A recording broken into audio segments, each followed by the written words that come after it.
L'entreprise La Petite Bretonne, installée à Blainville, est devenue au fil des années une vitrine technologique du domaine agroalimentaire, autant pour le milieu industriel que pour les consommateurs curieux de découvrir la fabrication de pâtisseries. Imaginez 1 million de micro-croissants confectionnés par jour. Ajoutez à ça 1 million de mini-chocolatines fabriquées par jour, en plus de 18 000 biscuits à l'heure et des madeleines, cette pâtisserie fétiche qui est à l'origine de La Petite Bretonne. Mais comment débute l'histoire de La Petite Bretonne? Mon histoire a commencé, j'habitais au Havre. On est parti du Havre, on a tout laissé derrière nous, on a fermé la porte de la maison et on est parti sur un bateau. On est arrivé à Montréal et mon père était cuisinier sur le paquebot France. En débarquant du bateau, sans savoir où j'étais, 1 heure après, je débarque à la pâtisserie Bel-Air, que mon père connaissait depuis sa tendre enfance. La première question que j'ai posée, j'ai dit « Avez-vous besoin d'un laveur de vaisselle? » Fait qu'il m'a tout de suite dit « Commence tout de suite. » 1 heure après le débarquement du bateau, je travaille déjà. Quelques mois après, puis ça va bien, je travaille. Je me suis mis à faire des madeleines chez lui. Serge, quand il a vu nos madeleines, t'es plate un peu, puis t'es pas... Alors, le lendemain, il décide de faire les madeleines. Ces madeleines, finalement, ils ressemblaient aux nôtres. Le chef que j'avais à ce moment-là, il avait baissé la chaleur du four. Le lendemain ou sur le lendemain, il a fait la même quantité de madeleines, mais là... il l'a pas lâché, hein. Tu ne toucheras pas au four, hein, mon gars.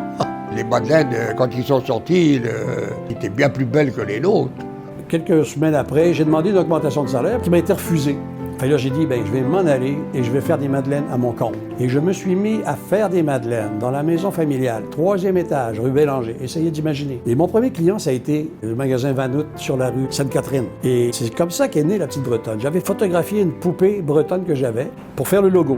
J'avais appelé ça La Petite Bretonne Limitée, ce qui faisait grosse compagnie, comme ça on posait pas de questions. Les jours ont passé comme ça, les années comme ça. Et à un moment donné, mes parents ont loué une maison à Laval. J'ai installé un four à pizza. J'étais toujours pas enregistré. La Petite Bretonne n'existait pas. Et moi, j'ai eu l'idée de sous-louer la pâtisserie d'un de mes clients. Et la nuit, je faisais mes madeleines chez lui. J'emmenais mes madeleines sur la rue à Atwater. Je montais ça au 3e étage, je les emballais, je les redescendais et j'allais les livrer. C'était un travail épouvantable, mais je ne savais pas que je travaillais comme un fou, puisque j'étais tellement occupé, passionné, j'avais un but dans la vie, et ça continuait comme ça tout le temps. Ça a grossi. À cette même époque, il déménage sa production de la maison familiale et rencontre Michel, qui fut, dès les débuts, sa collaboratrice infatigable. J'ai sous-loué une pâtisserie la 2e année, et là, j'ai rencontré celle qui est devenue ma femme. Elle m'a donné un coup de main pendant des années, puis on s'est mariés. On a eu 2 enfants, Annick et Dominique. Mais à l'âge de 35 ans, mon épouse est décédée, et je me suis retrouvé tout seul avec l'entreprise et mes 2 enfants qui étaient en bas âge. Il a fallu que je continue. Et j'ai continué, on a continué. Mon père avait inventé la première machine à fabriquer industriellement des pains au chocolat ou des chocolatines avec des pépites de chocolat. C'était fait avec des élastiques puis toutes sortes de trucs qu'il avait ramassés dans l'usine. Le convoyeur, c'était une table d'hôpital. Ça n'existait pas en France, c'était des chocolats liquides ou des barres qu'on mettait à la main. Moi, dans l'usine, je mettais mes petites barres de chocolat sur les chocolatines pliées à la main. Et mon père avait inventé la machine pour fabriquer en continu des chocolatines. Maintenant, l'innovation pour nous, c'est toujours rester à l'avant de la parade. Pour nous, c'est de toujours rester dans les nouvelles technologies qui sont éprouvées et ça nous permet d'être de plus en plus productifs, d'avoir un produit aussi qui est de plus en plus constant, uniforme et de qualité. Puis un grand facteur, c'est toujours la considération humaine qui est derrière ça. Alors, on n'a pas la prétention de vouloir instaurer des nouveaux équipements, de la nouvelle robotisation pour enlever des employés sur la production. Par contre, on a le souci d'augmenter le bien-être de nos employés dans leurs fonctions. À cette époque-là, le croissant était en décroissance. Les grosses compagnies étaient en train de fabriquer des croissants congelés. Nous, on était dans le frais.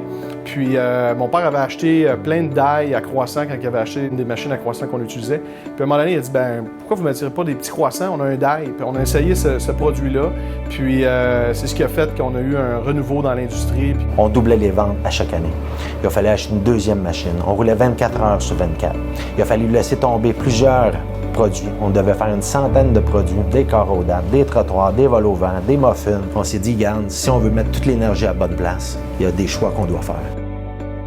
Comment on se positionne dans le marché, la petite Bretonne? Nous, on est définitivement le leader dans la fabrication de croissants industriels cuits à travers l'Amérique du Nord. On a la fierté d'avoir investi beaucoup d'argent dans nos installations qui nous permettent de vendre au Mexique, aux Caraïbes, au Chili, Porto Rico, dans les Caraïbes.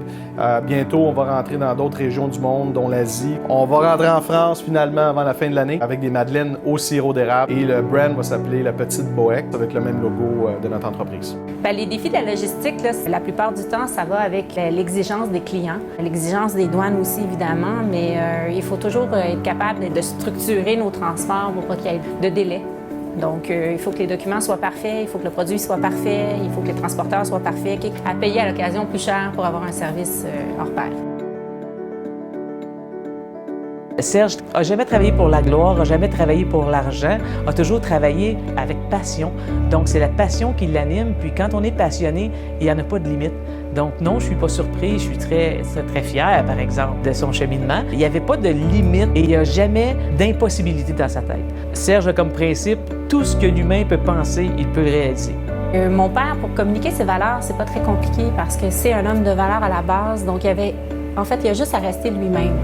C'est-à-dire que dans notre quotidien, dans notre vécu avec lui, il va par l'exemple. Donc, tu ne peux pas voir toutes ces valeurs. Donc, l'honnêteté, la loyauté, la confiance qu'il y a entre les gens, le respect. Évidemment, on va parler tout de suite du respect, mais il y a tout aussi la question de la loyauté. Mon père, c'est quelqu'un de très loyal. Puis, c'est impressionnant, puis on a envie d'être comme lui. Donc, sa valeur est vraiment transmise par l'exemple. Ce que j'admire de mon père, que j'aimerais acquérir dans le futur, je le fais, mais pas aussi bien que lui. C'est d'accepter les erreurs des gens. Mon père est capable d'accepter que les choses soient faites différemment. Puis moi, j'aimerais un jour être capable d'être 100% comme lui. Félicitations à M. Serge Bohec pour son parcours remarquable.